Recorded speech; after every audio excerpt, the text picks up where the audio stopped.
Pero esta semana yo estuve en la frontera entre Colombia y Venezuela porque por todo esto no se podía entrar a trabajar a Venezuela porque había llegado a un nivel de represión tal que te paraban en la calle, te pedían el teléfono y ahí veían quién eras, si eras periodista o no eras periodista. Entonces no se pudo ir a trabajar. De hecho, deportaron solamente esta semana 16 periodistas que quisieron entrar.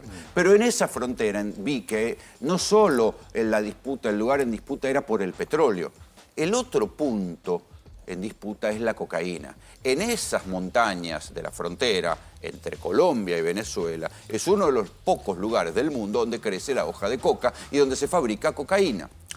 La cocaína que se fabrica ahí, hoy por hoy, la manejan grupos que alguna vez fueron guerrilleros marxistas que querían emular al Che Guevara. Hoy por hoy viven de la cocaína y ya no se sabe si son guerrilleros colombianos o están en Venezuela, amparados por el régimen, y desde ahí cultivan la cocaína y se financian y la sacan vía Europa. Como sea, el gobierno colombiano, que había logrado en estos tiempos, como se habían ido del otro lado de Venezuela, había logrado cierta tranquilidad en la frontera, se preocupó y militarizó la frontera y mandó 30.000 soldados, dice el gobierno de Gustavo Petro. Yo estuve en uno de esos procedimientos, así muy show que hacen, pero van a ver ahora las dos caras de la frontera, porque por un lado hacen operativos con los soldados, pero después les voy a mostrar cómo la frontera está manejada por la guerrilla y es solo cuestión de caminar una cuadra, y cómo van a ver también cómo la policía avisa a alguien. Ven un periodista y lo detienen, le piden documentos como para demorarlo y después le avisan a alguien. Es una realidad muy compleja. Primero les voy a mostrar el show del operativo del ejército, véanlo.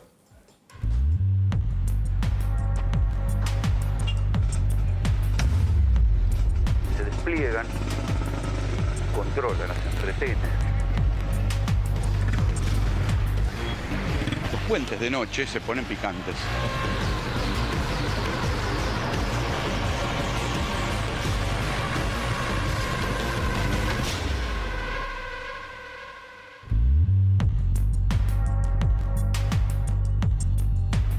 Estamos en una zona fronteriza entre Colombia y Venezuela, en Cúcuta, por supuesto.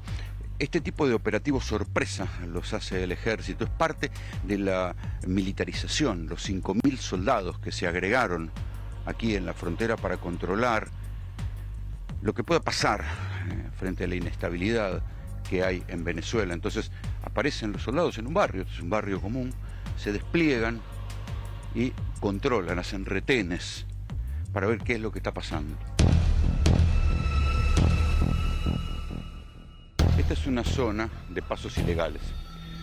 Por supuesto, en la frontera, como se sabe, están los puentes, pero además de los puentes hay pasos ilegales. Este río, el río que está por aquí, en este barrio, favorece los pasos ilegales. Entonces, por eso el ejército, como parte de la militarización que dispuso el presidente colombiano Petro, cae de sorpresa en estos lugares a ver qué hay, para que las policías locales no se confíen. Pero claro, el operativo es muy impactante.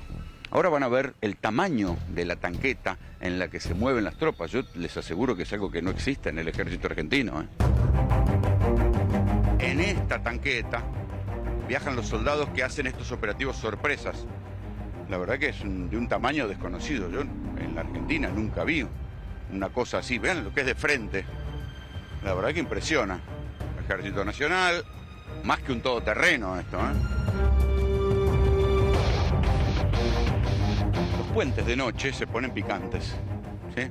Toda esta zona de noche es otra cosa que lo que nosotros mostramos de día. Entonces por eso a esta hora es cuando se refuerzan los controles. Porque por abajo de los puentes son los pasos obviamente clandestinos, pero también refuerzan los controles acá arriba. Es lo que yo les venía contando, la noche es algo muy diferente en estos puentes.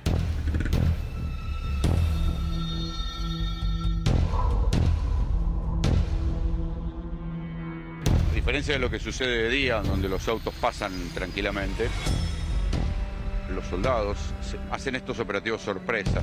Se paran en mitad del puente, con ostentación de armas, y miran detalladamente cuáles son los autos que están viniendo desde Venezuela.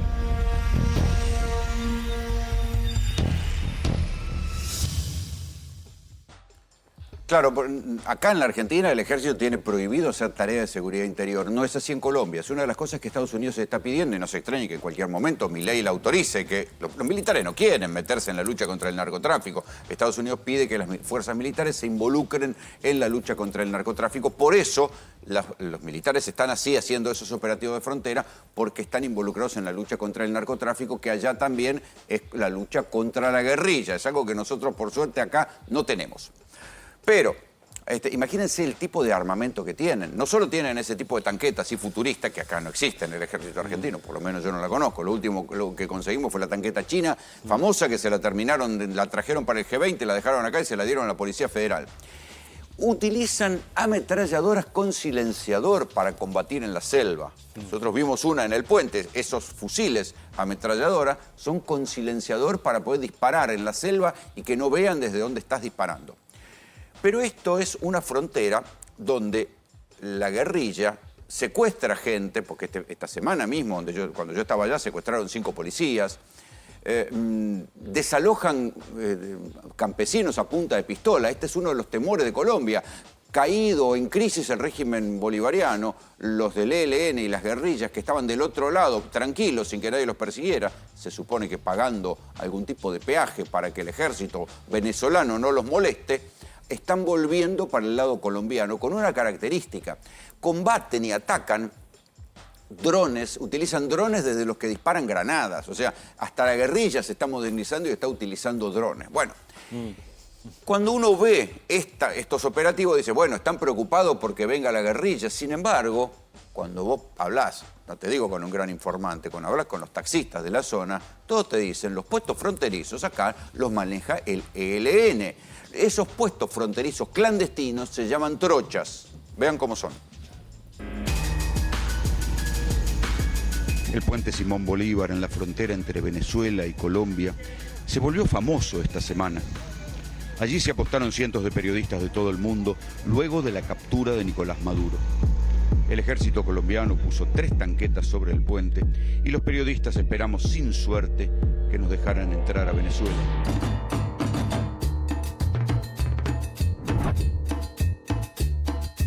Pero a pocas cuadras del puente el paisaje cambia y uno entiende por qué llaman a esto una frontera caliente.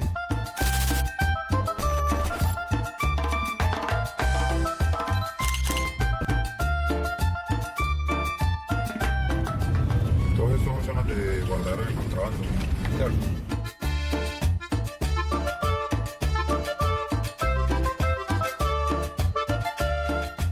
Acá manda el ELN. Es lo mismo la guerrilla, el ELN, Ejército de Liberación Nacional. Por eso, pero es solo esa fracción. En Cúcuta es un secreto a voces que a las trochas las controla el ELN, el Ejército de Liberación Nacional, una guerrilla que alguna vez fue guevarista y hoy se financia con la cocaína.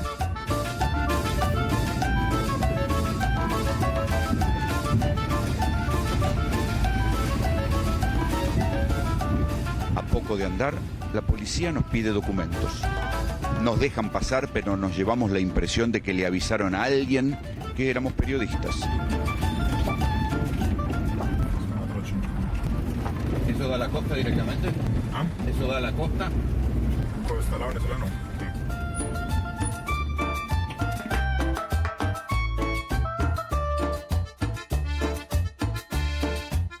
Antes de llegar a una de las trochas, apostados contra este muro, vemos guardias armados. Por obvias razones, apenas si los podemos filmar.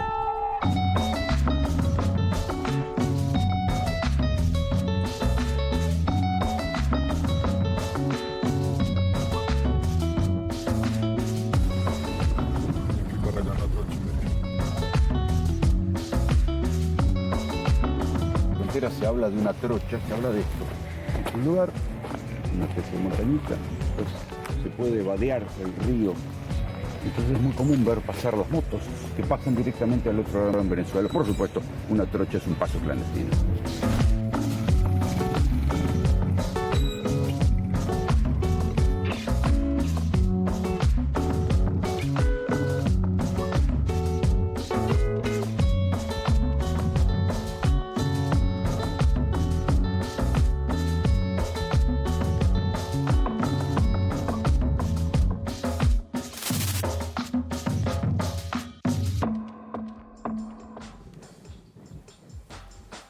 A ver, ¿qué se sabe de estos pasos clandestinos? Hasta hace un tiempo los manejaba el famoso Tren de Aragua, ¿sí? Que era una organización mafiosa venezolana formada en las cárceles, que también ahora Trump la ha demonizado, pero bueno, perdieron el control de esos pasos a manos del ELN, que es una guerrilla que vive de la cocaína y que está mucho mejor organizada. Cuando yo les digo que vive de la cocaína, no es porque se los diga por los informes de Estados Unidos. Tuve oportunidad de hablar con gente secuestrada por el ELN, a quien la intentaron seducir para que trabajara para ellos, y la llevaron a ver ellos la llevaron a ver las plantaciones de cocaína. Es más, me dio el detalle que tienen 3 variedades de planta de hoja de coca. O sea, porque también tienen ingenieros agrónomos que han hecho modificaciones genéticas, entonces hay 3 variedades de hoja de coca, por lo menos en esas laderas. Las cultivan tanto del lado venezolano como del lado colombiano, no cambia mucho el paisaje. Entonces, no solo tienen las plantaciones, sino que tienen las fosas de maceración de donde salen los famosos ladrillos, que después se convierten en la cocaína de alta pureza que se trafica. La ruta que están utilizando ahora es justamente sacar alguna parte de esa cocaína por un punto, una ciudad muy, como si fuera la triple frontera de Venezuela, pero es de 2 ciudades, que es Maicao, que es mitad venezolana, mitad colombiana, donde hay mucha inserción, o había, del Hezbollah. Tanto es así que acuérdense que desde Maicao vino el señor con acento centroamericano que, según Tejeldín, le compró la camioneta que después termina detonando en la AMIA. Bueno, desde Maicao es que mandan la cocaína a Europa, ¿sí? Porque fíjense el detalle, es verdad, Trump mató 110 personas con la flota de los Estados Unidos, atacaron lanchas donde murieron 110 personas. Pero Venezuela no dijo, estos son pescadores, no dio las identidades de esas personas, no había un registro de quién viajaba en esas lanchas, nadie los reclamó. Entonces, algo raro había, porque tampoco los terminó reclamando Venezuela. En fin, esas guerrillas son las que mueven y manejan los pasos fronterizos donde nosotros estamos trabajando. Después de una semana nos dimos cuenta que estamos trabajando en un lugar donde había tanquetas, donde hacían este tipo de operativos del ejército, pero caminábamos 2 cuadras y a partir de ahí empezaba el mundo manejado por el ELN. Esos muchachos que quedan registrados en el espejo son del ELN, por supuesto, no están con el pañuelito que dice ELN, pero son los que manejan los pasos clandestinos. Me decían, si vos venís acá a las 4 o 5 de la mañana, pasan las motos con cualquier cosa. Contrabando para Venezuela, sí, pero también cocaína que después se trae, se mueve de un lugar al otro, se deposita y después se utiliza y se convierte en grandes cargamentos.